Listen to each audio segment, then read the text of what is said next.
So here we will be discussing line standard and end standard. And when we are coming to definition, we can say a line standard means length measured between the centers of two engraved lines.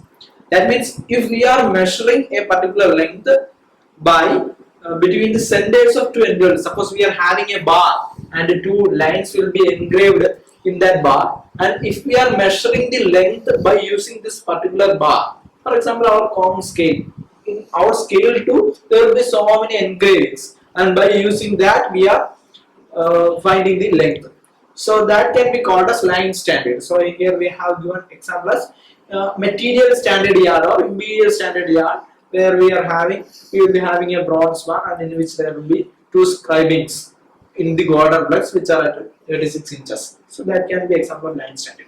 End standard means, suppose if we are finding the length not by actually measuring it but by using some other techniques. Suppose say here we are having a slip gauge. In slip gauge what we actually do is this will be having some, say it is having some diameter 1 centimeter into 5 centimeter, and suppose if we want to measure this particular block, we want to measure the length of this particular block, what we will do is we will pass this particular block through the slip gauge.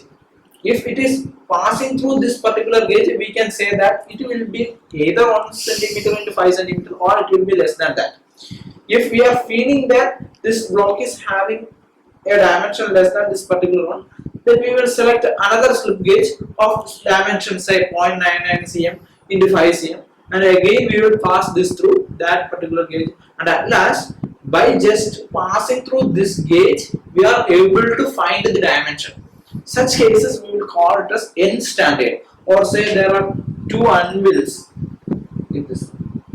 So these will be two flat surfaces. Suppose say this is at 5 centimeter. So if we want to measure length of this particular block, what we will do is we will insert this in between these two anvils. So if it is 5 centimeter, this block will be fitted in between this gap, so we can find the dimension of this particular block. Such standards can be called as end standard. Whereas in line standard there will be engraved lines in the measuring reference. In end standards there will be two surfaces and we will just pass our block or something through that particular device. Suppose say if slip gauge, we will pass this block through the slip gauge and we are able to find the dimension. So that is the difference between line standard and end standard. Thank you.